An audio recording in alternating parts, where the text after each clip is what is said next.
며느리 더는 못하겠습니다. 애들아, 집에 가자. 지우는 그렇게 시댁을 떠났습니다. 몇 분 전, 애미야, 넌 10년 동안 국에 맛이 없구나. 아니, 음식을 못하면 용돈이라도 올려. 시부모가 이렇게 말하자 지우는 그간 10년간에 눌려있던 무언가가 올라왔습니다. 여보, 얘기 좀 해요. 나중에 해. 언니, 엄마 병원 좀 부탁해요. 네, 아가씨. 그 10년간의 순간들, 과연 이들에겐 무슨 일이 있었던 걸까요? 사연이 궁금하시면 구독과 좋아요 해주시고 어디서 듣고 계신지 댓글로 적어주세요. 그곳에 항상 보물 같은 일들이 펼쳐지길 바라겠습니다. 새벽 5시 알람이 울렸습니다. 한지우는 잠결에 손을 뻗어 알람을 끕니다. 옆에서는 남편이 코를 골며 깊이 잠들어 있었어요. 지우는 조심스럽게 이불을 걷어내고 일어났습니다. 몸이 천근만근 무겁습니다. 어젯밤에도 11시가 넘어서야 잠자리에 들었거든요. 부엌으로 향한 지훈의 첫 번째 일은 냉장고 문을 여는 것이었습니다. 오늘도 어김없이 도시락 2개를 싸야 했어요.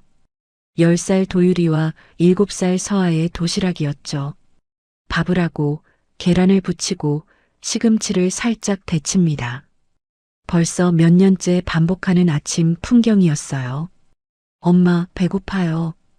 7살 서아가 눈을 비비며 부엌으로 나왔습니다. 아직 6시도 안 됐는데 말이죠. 지우는 서둘러 아이의 아침 식사를 차렸습니다. 따뜻한 밥에 계란 반찬을 올려주고 우유를 데워 컵에 따라줍니다. 그 사이 남편은 여전히 방에서 잠들어 있었어요.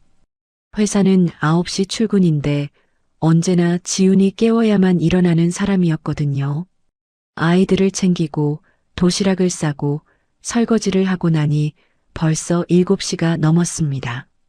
지훈은 급하게 옷을 갈아입고 화장을 했어요. 거울을 보니 눈 밑에 다크서클이 짙게 내려앉아 있었습니다. 37살. 요즘 들어 피곤이 얼굴에 그대로 드러나는 것 같았어요. 여보, 일어나야죠. 벌써 7시 반이에요. 남편은 대충 손을 흔들며 알았다고만 했습니다. 더 이상 깨우지 않고 지우는 아이들의 손을 잡고 집을 나섰어요. 학교와 유치원에 아이들을 데려다 주고 나면 이제 지훈의 출근 시간이었습니다. 회사에 도착한 지훈은 겨우 숨을 돌렸습니다. 그런데 점심시간이 되자마자 핸드폰이 울렸어요. 시어머니의 전화였습니다. 지훈아, 나야. 이번 주 금요일에 아버님 건강검진 있는 거 알고 있지? 내가 모시고 가야 할 것 같은데. 어머님, 그날은 제가 회사에서 회의가 있어서요. 회의? 그거 중요한 거야? 아버님 건강이 더 중요하지 않겠어? 그냥 내가 좀 알아서 해. 미나랑 동서는 다들 바쁘다고 하더라고. 전화가 뚝 끊어졌습니다. 지우는 핸드폰을 내려다보며 한숨을 쉬었어요. 옆자리 동료들은 점심 메뉴를 고민하며 웃고 떠들고 있었습니다.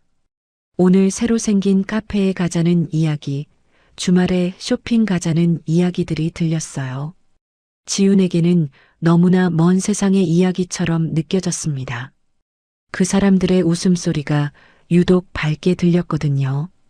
지훈 씨도 같이 가실래요? 동료가 물었습니다. 지훈은 고개를 저으며 웃었어요. 전 괜찮아요. 도시락 싸왔어요. 사실 도시락을 싸온 게 아니라 시간이 없었던 겁니다. 점심시간에는 시아버지 건강검진 예약을 잡아야 했고 아이들 학원비도 입금해야 했거든요. 퇴근 시간이 되었습니다. 지우는 서둘러 짐을 챙겼어요. 오늘은 아이들을 데리러 가서 학원까지 데려다 줘야 했거든요. 학원에 아이들을 맡기고 나니 이미 6시가 넘었습니다. 이제 집으로 가서 저녁 준비를 해야 했어요. 엄마, 오늘 우리랑 같이 놀아줄 수 있어요? 도유리가 조심스럽게 물었습니다. 지우는 미안한 마음에 아이의 머리를 쓰다듬어 주었어요. 미안해, 도유라. 엄마가 오늘 저녁 준비해야 해서 주말에 같이 놀자. 하지만 주말에도 지우는 쉴 수가 없었습니다. 시댁에 가야 하는 날이 있고 밀린 집안일을 해야 하는 날이 있었으니까요. 저녁을 차려놓고 식탁에 앉았을 때 남편이 들어왔습니다. 오늘 저녁 뭐야? 인사도 없이 남편이 물었어요. 지우는 그저 된장찌개요라고 대답했습니다. 남편은 소파에 벌러덩 눕더니 TV를 켰어요. 여보, 저 오늘 좀 힘들었어요. 회사에서도 일이 많았고 어머님한테 전화도 왔고 나도 힘들어. 오늘 회사에서 진짜 힘든 일 있었다니까. 대화가 끊어졌습니다. 지우는 더 이상 말을 잇지 못했어요. 10년을 이렇게 살아왔습니다. 남편의 공무원 시험 준비를 뒷바라지하고 시험에 떨어지면 다시 준비하고 그 사이 아이들을 키우고 시댁의 크고 작은 일들을 도맡아 하면서요. 밤이 깊어갔습니다. 아이들을 재우고 설거지를 하고 내일 아침 도시락 준비물을 챙기고 나니 11시가 넘었어요. 지우는 욕실로 들어가 거울을 봤습니다. 지친 얼굴이 거울에 비쳤어요. 언제부터였을까요? 지우는 자기 자신의 이름을 잃어버린 것 같았습니다.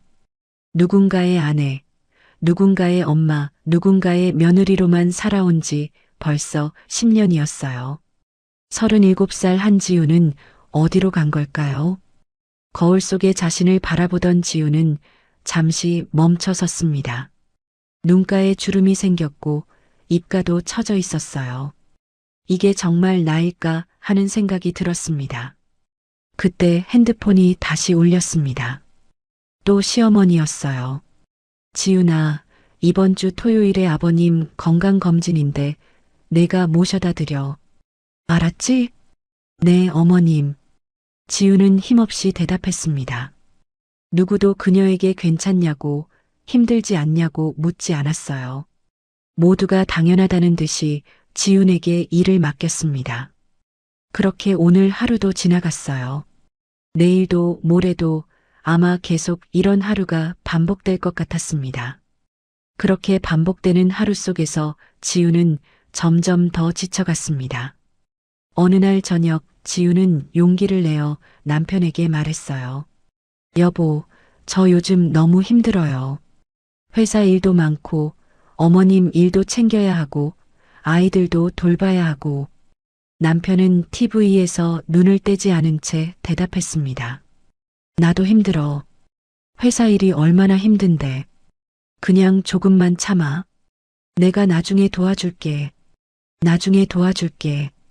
지우는 그 말을 몇 번이나 들었는지 모릅니다. 작년에도 재작년에도 그 전에도 남편은 늘 같은 말만 했어요. 하지만 나중은 오지 않았습니다. 남편은 퇴근하면 소파에 누워 TV를 보거나 휴대폰만 들여다봤거든요. 다음 날 오후 지훈의 핸드폰이 울렸습니다. 신우이 미나였어요. 언니 나야. 이번 주 토요일에 엄마 병원 모시고 가야 하는데 나는 약속이 있어서 못 갈 것 같아. 지훈이가 좀 가줘. 미나 씨, 저도 토요일에 아이들 학부모 상담이 있어서요. 아이고, 학부모 상담이야 다음에 또 있잖아. 엄마 병원이 더 중요하지. 그럼 부탁할게. 끊을게. 또 전화가 일방적으로 끊어졌습니다. 지우는 핸드폰을 내려다보며 입술을 깨물었어요. 미나는 늘 이런 식이었습니다. 자기는 바쁘다는 이유로 모든 일을 지훈에게 넘기고 지훈의 사정은 전혀 고려하지 않았거든요. 며칠 후 핸드폰에 카톡 알림이 연달아 떴습니다. 시댁 가족 단톡방이었어요. 다음 달 제사 준비에 대한 이야기였습니다. 시어머니가 메시지를 올렸어요. 다음 달 제사 준비해야 하는데 며느리들이 좀 준비해줬으면 좋겠네요. 지훈 동서가 바로 답장을 했습니다. 어머님, 저는 다음 달에 출장이 있어서요. 죄송해요. 신우이도 메시지를 남겼어요. 엄마, 나도 바빠서 힘들 것 같아. 지훈이가 잘하잖아. 지훈은 핸드폰 화면을 멍하니 바라보았습니다. 아무도 지훈이 바쁜지 힘든지는 묻지 않았어요. 그저 당연하다는 듯이 지훈을 태그하고 지훈이 할 거라고 생각했습니다. 네, 제가 준비할게요. 지훈은 힘없이 답장을 보냈습니다. 다른 선택지는 없었거든요. 회사에서도 상황은 나아지지 않았습니다. 지훈은 이번 주에만 벌써 2번이나 조퇴를 했어요. 한 번은 시아버지 병원에 모시고 가느라, 또 한 번은 서아가 유치원에서 열이 나서였습니다. 상사는 지훈을 회의실로 불렀어요.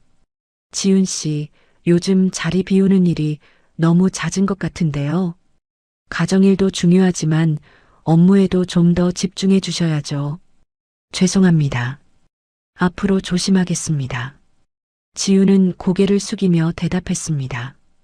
가슴속이 답답했어요. 조퇴를 하고 싶어서 한 게 아니었거든요. 하지만 아무도 그 사정을 이해해 주지 않았습니다. 점심시간 오랜만에 친구를 만났습니다. 대학 동창인 수진이었어요. 지훈아, 너 정말 대단하다. 직장도 다니고 애들도 키우고 시댁일까지 다 챙기고 나는 애 하나 키우는 것도 버거운데 말이야. 수지는 부러운 듯 말했습니다. 지훈은 억지로 웃으며 대답했어요. 뭐가 대단해. 그냥 하루하루 사는 거지. 그래도 넌 참 알뜰살뜰하게 잘 사는 것 같아. 남편분도 좋으시고. 지훈은 더 이상 말을 잇지 못했습니다. 친구의 눈에는 그렇게 보일지 몰라도 지훈의 속은 텅 비어 있었거든요. 수진과 헤어지고 회사로 돌아오는 길, 지훈은 공허한 미소를 지었어요. 사람들은 겉모습만 보고 부러워했지만 속은 아무도 몰랐습니다. 밤 10시, 지훈은 거실에 혼자 앉아 있었습니다. 아이들은 방에서 자고 남편은 침대에 누워 휴대폰을 보고 있었어요. 지훈은 다음날 해야 할 일들을 정리했습니다. 아침 도시락 싸기, 아이들 학교 보내기, 회사 가기, 시어머니, 병원 예약 확인하기, 제사 음식 목록 작성하기. 끝이 보이지 않는 할 일 목록이었어요. 엄마. 갑자기 도유리가 방에서 나왔습니다. 지훈은 놀라 고개를 들었어요. 도유라, 왜 앉아? 엄마는 왜 항상 힘들어 보여? 도유리의 질문에 지훈의 가슴이 철렁 내려앉았습니다. 10살밖에 안 된 아이도 엄마의 고단함을 느끼고 있었던 거예요. 아니야, 엄마 안 힘들어. 그냥 할 일이 좀 많을 뿐이야. 지훈은 억지로 웃으며 아이를 안아주었습니다. 하지만 도유리는 엄마의 품에서 조용히 말했어요. 엄마, 우리 때문에 힘들지? 아니야, 도유라. 너희들은 엄마한테 힘이 되는 거야. 어서 들어가서 자자. 도유리를 재우고 난 뒤 지훈은 다시 거실로 나왔습니다. 창밖을 바라보니 깜깜한 밤이었어요.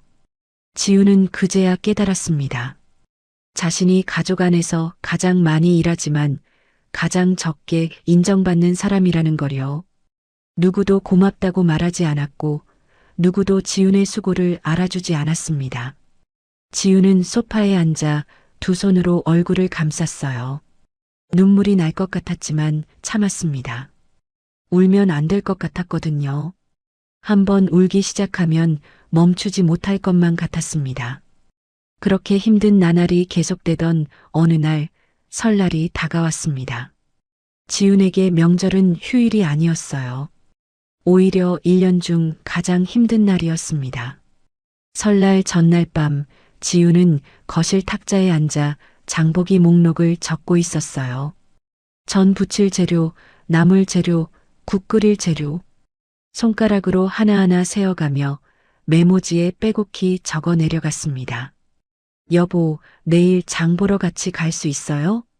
지훈이 남편에게 물었습니다. 남편은 휴대폰에서 눈을 떼지 않은 채 대답했어요. 나 내일 친구 만나기로 했어. 그냥 당신이 알아서 해. 뭐가 필요한지는 당신이 더 잘 알잖아. 지우는 더 이상 말하지 않았습니다. 어차피 기대한 것도 아니었거든요. 새벽 4시 알람이 울렸습니다. 지우는 잠결에 몸을 일으켰어요. 몸이 천근만근 무거웠지만 일어나야 했습니다. 시장은 새벽에 가야 싱싱한 재료를 구할 수 있었거든요. 어두운 새벽길을 운전해 시장에 도착했습니다. 이른 시간인데도 시장은 벌써 사람들로 북적였어요. 지우는 메모지를 꺼내 들고 가게를 하나씩 돌았습니다. 생선, 고기, 각종 나물, 과일.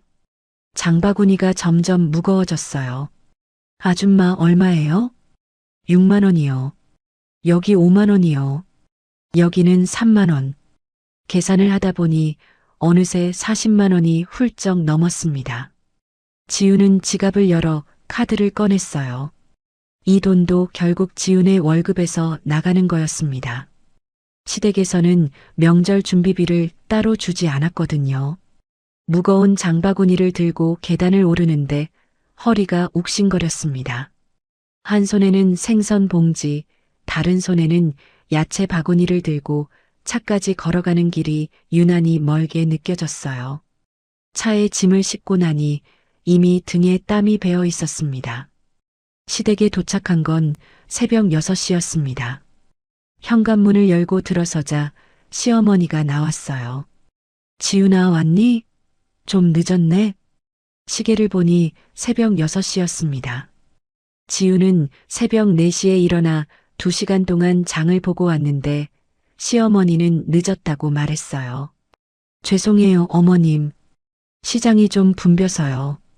그래, 빨리 준비나 시작하자. 오늘 할 일이 많아. 지우는 무거운 장바구니를 부엌으로 옮겼습니다. 그 사이 거실에서는 남편과 시아버지가 TV를 켜고 앉아 있었어요. 아침 뉴스를 보며 편안하게 이야기를 나누고 있었습니다. 여보, 잠깐 좀 도와줄래요? 지훈이 부엌에서 불렀습니다. 남편이 대답했어요. 나 지금 아버님이랑 얘기 중이야. 조금 있다가 갈게. 하지만 남편은 오지 않았습니다. 지훈은 혼자서 재료를 다듬기 시작했어요. 파를 썰고 고기를 양념하고 나물을 데치고 손을 쉴 틈이 없었습니다. 9시쯤 되자 아이들이 일어났어요. 서아가 부엌으로 왔습니다. 엄마, 배고파요. 조금만 기다려, 서아야. 엄마가 지금 바빠. 언제 밥 먹어요? 조금 있으면 먹을 수 있어. 서아는 입을 삐죽거리며 거실로 갔습니다. 지우는 미안한 마음이 들었지만 손을 멈출 수가 없었어요. 전을 부쳐야 했거든요. 달궈진 팬에 기름을 두르고 전을 부치기 시작했습니다.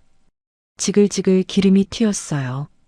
손등에 기름이 튀어 뜨거웠지만 지우는 계속 전을 부쳤습니다.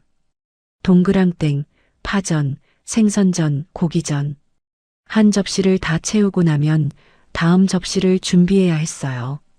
거실에서는 웃음소리가 들렸습니다. TV에서 코미디 프로그램이 나오는 모양이었어요. 시아버지와 남편이 크게 웃는 소리가 부엌까지 들렸습니다. 지우는 홀로 뜨거운 팬 앞에 서서 땀을 흘리며 전을 부치고 있었어요. 12시가 넘어서자 도유리가 또 왔습니다. 엄마, 나도 배고파요. 언제 먹어요? 엄마가 지금 국 끓이고 있으니까 조금만 기다려. 아까도 조금만 기다리래요. 도유리의 목소리에 서운함이 묻어 있었습니다. 지우는 가슴이 아팠지만 어쩔 수 없었어요. 명절 음식을 다 준비해야 했거든요. 오후 2시쯤 지우는 갑자기 어지러움을 느꼈습니다. 아침도 거르고 계속 서서 일을 하다 보니 몸에 힘이 하나도 없었어요. 식은 땀이 등을 타고 흘러내렸습니다. 지우는 싱크대를 잡고 잠시 숨을 골랐어요. 지훈아, 국은 다 끓었어? 시어머니가 부엌으로 들어오며 물었습니다. 지우는 고개를 들고 대답했어요. 네, 거의 다 됐어요. 그래, 그럼 상 차리자. 상을 차리는 동안에도 지우는 혼자였습니다. 무거운 국그릇을 들고 거실로 나르고 전 접시를 하나씩 올리고 허리를 계속 굽히다 보니 허리가 끊어질 것 같았어요. 마침내 상차림이 끝났습니다. 지우는 마지막 그릇을 올리며 비틀거렸어요. 온종일 서 있다 보니 다리에 힘이 하나도 없었습니다. 고생했네. 시어머니가 한마디 했습니다. 하지만 그 말에는 진심 어린 고마움이 느껴지지 않았어요. 그저 형식적인 인사말처럼 들렸습니다. 지우는 부엌 구석에 앉았습니다.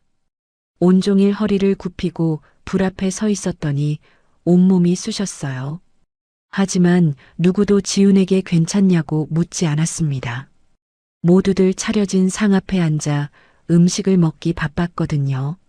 잠시 후 시어머니가 지훈을 불렀습니다. 지훈아, 이제 상에 음식 올려야지. 어서 나와. 지훈은 비틀거리며 일어났어요. 순간 눈앞이 핑 돌았습니다. 아침부터 아무것도 먹지 못하고 계속 서 있었더니 몸에 힘이 하나도 없었거든요. 지훈은 싱크대를 잡고 잠시 숨을 고른 뒤 거실로 나갔습니다. 상 위에 음식을 하나씩 올렸어요. 국그릇을 들어 올리는데 손이 떨렸습니다. 무거운 뚝배기가 흔들리며 국물이 살짝 넘칠 뻔했어요. 지우는 조심스럽게 상 위에 국그릇을 내려놓았습니다. 자, 이제 다 됐네. 먹자. 시아버지가 숟가락을 들었습니다. 모두들 상 앞에 둘러앉았어요. 지훈도 구석자리에 앉았습니다. 온종일 일만 하다 보니 식욕이 전혀 없었어요. 시아버지가 국을 한 숟가락 뜨더니 표정을 찌푸렸습니다. 국이 좀 싱겁네. 지우는 고개를 들었어요. 간을 여러 번 맞췄는데 싱겁다니요. 죄송해요, 아버님. 제가 다시 간을 맞출게요. 지훈이 일어나려는데 시아버지가 손을 내저었습니다. 아니야, 괜찮아. 그냥 먹지 뭐. 하지만 시아버지의 표정은 불만스러워 보였어요. 시아버지는 이번엔 전을 하나 집어들었습니다. 한 입 베어 먹더니 또 한숨을 쉬었어요. 전도 좀 그렇고. 그 말에 지훈의 가슴이 철렁 내려앉았습니다. 새벽부터 몇 시간을 서서 부친 전이었어요. 손등에 기름이 튀어 빨갛게 부어오른 것도 참고 부친 전이었습니다. 뭐가 어떤데요, 아버님? 시누이 미나가 조심스럽게 물었습니다. 지우는 미나가 자신을 감싸줄 거라고 잠깐 기대했어요. 하지만 시아버지의 다음 말에 지훈의 그 기대는 산산조각이 났습니다. 그냥 10년을 했는데도 아직 서투른 것 같아서 그래. 10년을 했는데도 서투르다. 그 말이 지훈의 귓가에 쟁쟁 울렸습니다. 10년이요. 지훈은 10년 동안 명절마다 이렇게 새벽부터 일어나 장을 보고 온종일 부엌에 서서 음식을 만들었어요. 아무도 고맙다는 말 한마디 없이 당연하다는 듯이 지훈에게 모든 걸 맡겨왔습니다. 지훈은 고개를 들어 남편을 바라보았습니다. 남편은 고개를 숙인 채 밥만 먹고 있었어요. 지훈의 눈빛을 느꼈을 텐데도 남편은 눈을 마주치지 않았습니다. 제발 한마디만 해줘요. 지훈은 속으로 남편에게 애원했습니다. 아버지의 말이 지나치다고 아내가 얼마나 고생했는지 말해달라고요. 하지만 남편은 끝내 입을 열지 않았습니다. 미나도 불편한 표정으로 고개를 돌렸어요. 동서도 마찬가지였습니다. 모두들 지훈을 외면했어요. 지훈의 머릿속에 10년의 기억이 주마등처럼 스쳐 지나갔습니다.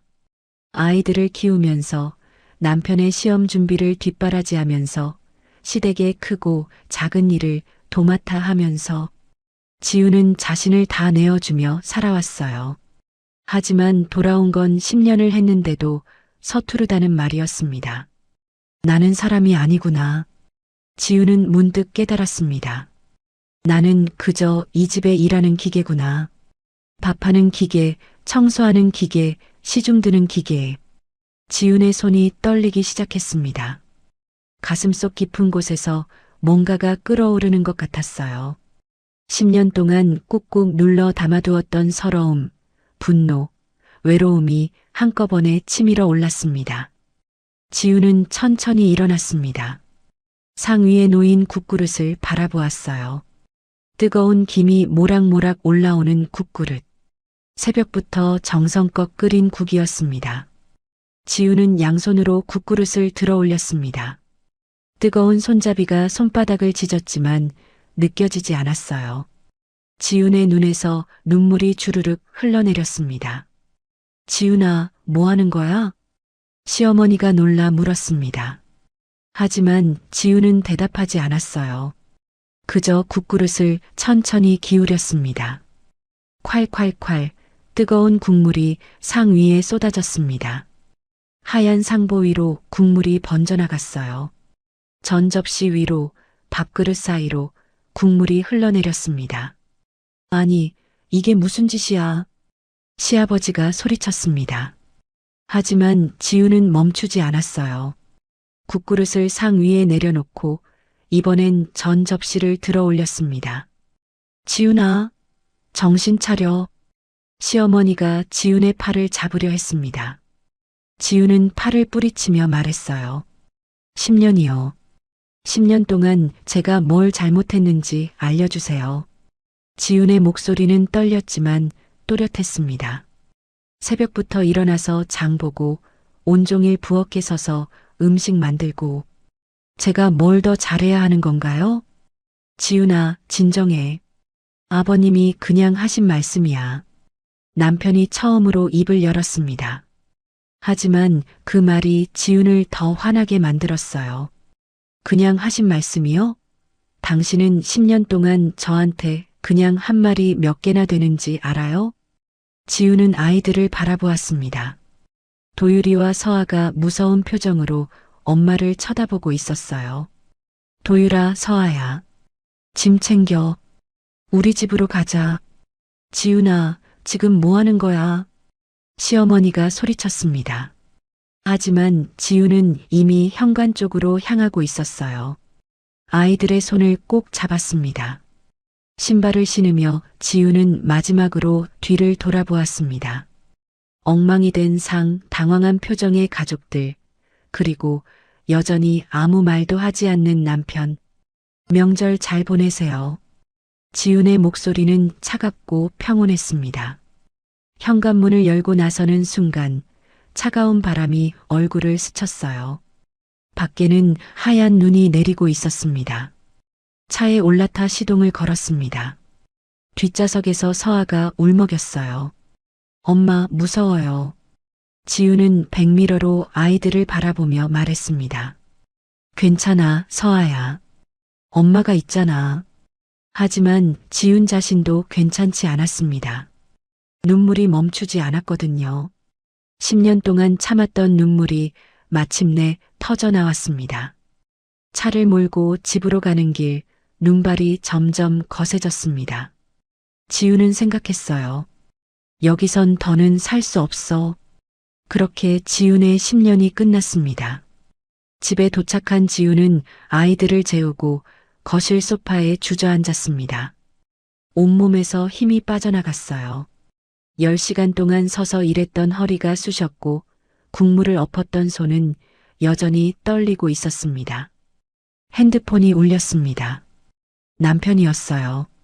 지훈은 핸드폰 화면을 멍하니 바라보다가 전화를 받지 않았습니다. 한참 후 문자가 왔어요. 미안해. 내가 잘못했어. 집에 갈게. 지훈은 문자를 읽고 핸드폰을 내려놓았습니다. 미안하다는 말. 10년 동안 몇 번이나 들었는지 모를 그 말이 이제는 아무 의미도 없게 느껴졌어요. 다음 날 아침 지훈은 침대에서 일어날 수가 없었습니다. 몸이 천근만근 무거웠어요. 아니, 정확히는 일어나고 싶지 않았습니다. 무엇을 위해 일어나야 할까요? 누구를 위해 아침을 차려야 할까요? 엄마, 배고파요. 서아의 목소리가 들렸습니다. 지우는 대답하고 싶었지만 목소리가 나오지 않았어요. 엄마가 아픈가 봐. 우리 라면 끓여 먹자. 도유리가 동생의 손을 잡고 부엌으로 갔습니다. 10살 아이가 7살 동생을 챙기는 소리가 들렸어요. 지우는 이불을 머리까지 덮었었습니다. 눈물이 흘러나왔습니다. 오후 2시쯤 남편이 집에 들어왔습니다. 조심스럽게 방문을 여는 소리가 들렸어요. 지훈아, 괜찮아? 남편이 침대 옆에 앉았습니다. 지훈은 이불 속에서 대답하지 않았어요. 미안해. 내가 정말 잘못했어. 미안하다는 말로는 안 돼요. 지훈이 처음으로 입을 열었습니다. 목소리가 쉬어 있었어요. 10년 동안 미안하다는 말만 몇 번이나 들었는지 알아요? 그런데 당신은 변한 게 하나도 없었어요. 남편은 아무 말도 하지 못했습니다. 지우는 천천히 일어나 앉았어요. 당신은 아버님이 저한테 그렇게 말했을 때 왜 아무 말도 안 했어요? 10년 동안 제가 얼마나 고생했는지 한마디도 안 하던가요? 나도 어떻게 말해야 할지 몰랐어. 그게 문제예요. 당신은 늘 몰랐어요. 제가 얼마나 힘든지, 무엇이 필요한지 하나도 몰랐죠. 지우는 침대에서 내려와 거실로 나갔습니다. 남편이 따라 나왔어요. 우리 이제 어떻게 하면 돼? 남편이 물었습니다. 지우는 창밖을 바라보며 말했어요. 모르겠어요. 저도 지금 아무 생각이 안 나요. 그냥 좀 쉬고 싶어요. 그날 밤 지우는 친정 엄마에게 전화를 받았습니다. 지우나, 설날 잘 보냈니? 네, 엄마. 목소리가 왜 그래? 무슨 일 있어? 지우는 눈물이 핑 돌았지만 참았어요. 아니에요. 괜찮아요. 엄마한테 거짓말하지 마. 내 목소리 들으면 다 알아. 친정 엄마의 다정한 목소리에 지우는 더 이상 참을 수가 없었습니다. 그동안 있었던 일들을 하나하나 이야기했어요. 엄마는 한참을 듣고 나서 말했습니다. 지우나, 내 인생이야. 내가 선택해. 엄마는 내가 어떤 선택을 하든 응원할게. 그 말이 지훈에게 큰 위로가 되었습니다. 며칠 후 지훈은 회사에 사표를 냈습니다. 상사가 놀라며 물었어요. 지훈 씨, 갑자기 왜 그러세요? 무슨 일 있어요? 제 인생을 찾아야 할 것 같아서요. 무슨 말씀이세요? 여기서 일하는 게 인생 아니에요? 지훈은 고개를 저었습니다. 아니에요. 지금까지는 남을 위해 살았어요.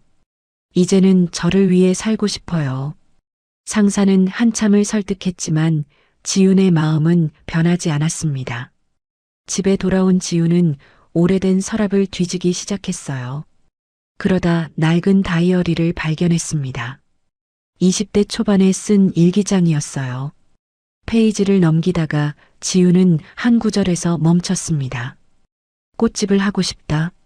작은 가게에서 예쁜 꽃들을 손질하며 사람들에게 행복을 나눠주고 싶다. 20대의 지훈이 꿈꿨던 일이었습니다. 언제부터인가 잊고 살았던 꿈이었어요. 지훈은 다이어리를 꼭 안았습니다. 그날부터 지훈은 핸드폰으로 부동산 앱을 검색하기 시작했습니다. 작은 상가, 저렴한 임대료, 접근성 좋은 곳, 조건을 하나씩 입력하며 매물을 찾아봤어요.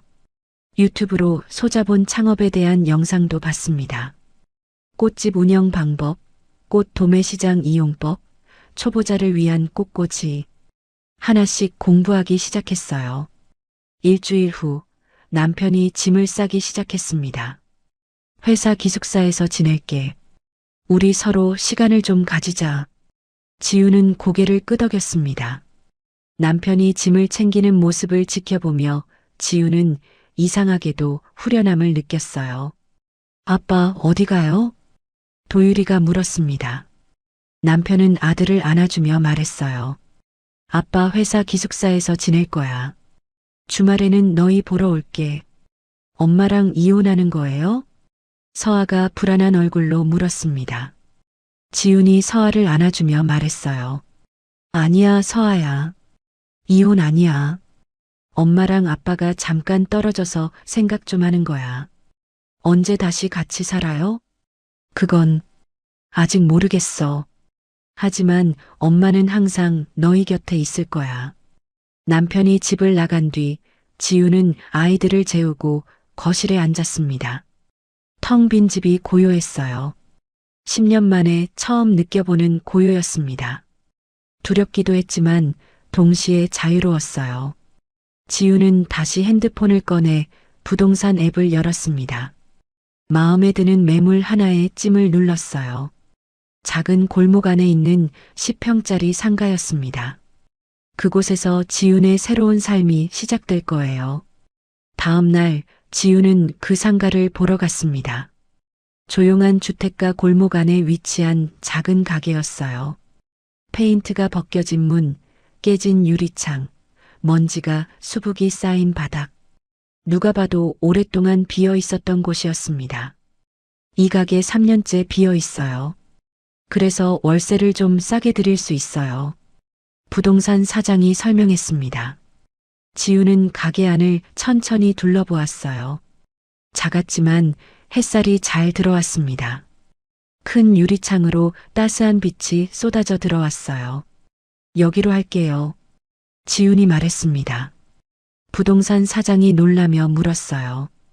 이렇게 허름한데 괜찮으세요? 다른 곳도 더 보시고 결정하셔도. 아니에요. 여기가 좋아요.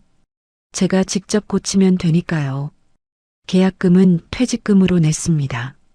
10년 동안 모아둔 적금도 해약했어요. 그래도 부족한 금액은 친정 엄마가 보태주셨습니다.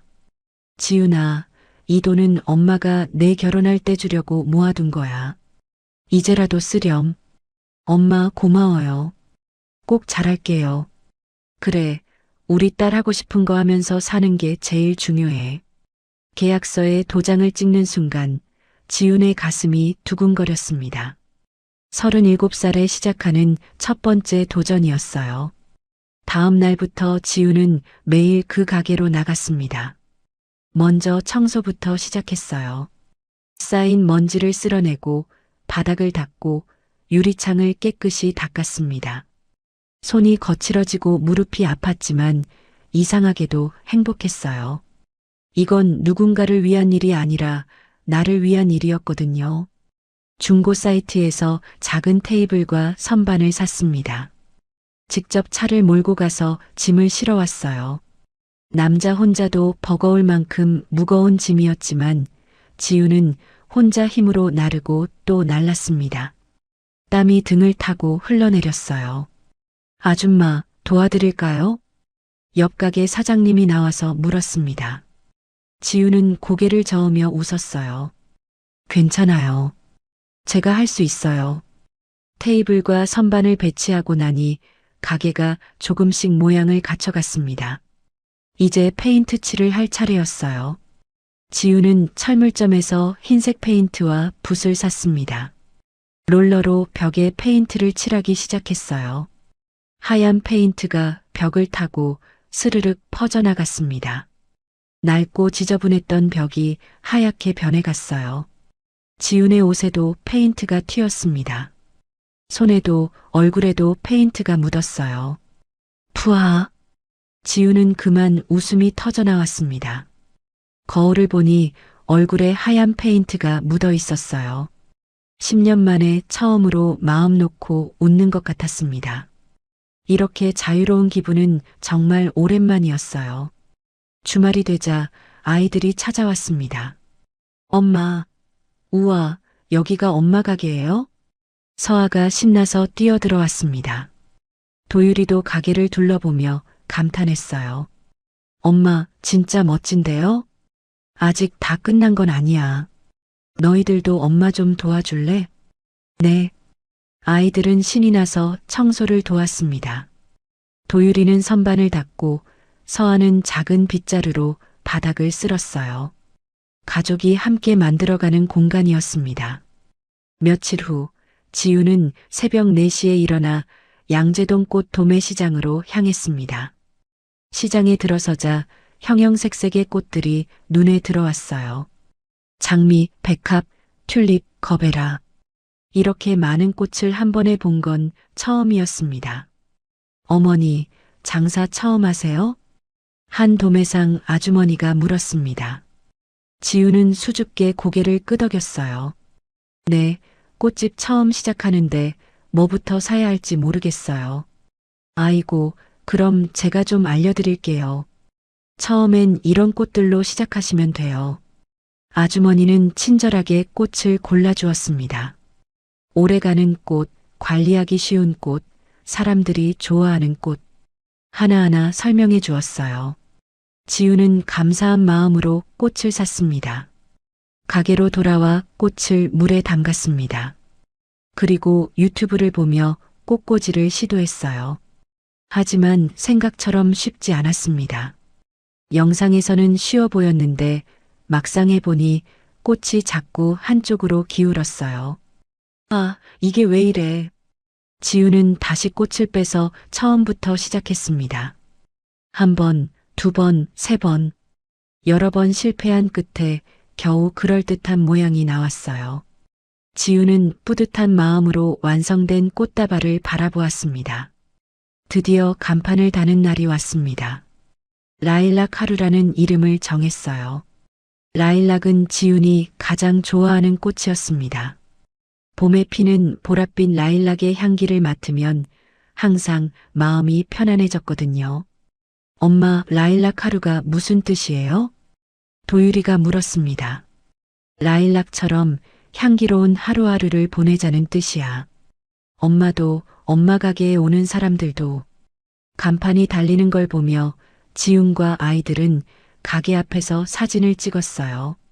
세 사람의 얼굴에는 환한 미소가 번져 있었습니다. 오픈 당일 지훈은 긴장한 마음으로 가게 문을 열었습니다. 하지만 손님은 오지 않았어요. 1시간, 2시간, 3시간. 시간이 흘러도 가게는 비어 있었습니다. 역시 내가 무리한 걸까? 지훈은 불안해지기 시작했습니다. 그때 저녁 5시쯤 드디어 첫 손님이 들어왔어요. 50대쯤 돼 보이는 여성이었습니다. 저기요, 화에 꽃다발 좀 만들어 주실 수 있나요? 네, 물론이죠. 지우는 떨리는 손으로 꽃을 골랐습니다. 하얀 백합과 분홍 장미를 골라 정성껏 꽃다발을 만들었어요. 리본을 묶고 포장지로 감싸는 손길에 온 마음을 담았습니다. 얼마예요? 25,000원입니다. 손님이 돈을 건네며 말했어요. 꽃다발 정말 예쁘네요. 제가 딸하고 싸웠거든요. 이 꽃 들고 가서 화해해야겠어요. 분명 화해하실 수 있을 거예요. 꽃은 마음을 전하는 힘이 있으니까요. 손님이 나간 뒤 지우는 카운터에 앉아 조용히 울었습니다. 기쁨의 눈물이었어요. 첫 손님, 첫 매출, 첫 시작. 지우는 이제야 비로소 자신의 삶을 살고 있다는 걸 느꼈습니다. 꽃집을 연 지 2주일쯤 지났을 때였습니다. 지훈이 가게에서 꽃을 정리하고 있는데 핸드폰이 울렸어요. 신우이 미나였습니다. 지훈은 잠시 망설이다가 전화를 받았어요. 여보세요. 지훈아, 나 미나야. 시간 좀 있니? 얘기 좀 하고 싶은데. 미나의 목소리는 평소와 달랐습니다. 당당하고 거침없던 목소리가 아니라 조심스럽고 망설이는 목소리였어요. 무슨 얘기요? 전화로는. 만나서 얘기하면 안 될까? 근처 카페에서. 지우는 잠시 생각하다가 대답했습니다. 알겠어요. 오늘 오후 3시에 가게 근처 카페로 오세요. 오후 3시 미나가 카페에 들어왔습니다. 평소처럼 화려한 옷차림이 아니라 소박한 티셔츠에 청바지 차림이었어요. 화장도 연하게 했습니다. 미나는 지훈 앞에 조심스럽게 앉았어요. 커피 뭐 마실래요? 아메리카노 주세요. 지훈이 커피를 주문하고 돌아오자 미나가 먼저 입을 열었습니다. 지훈아,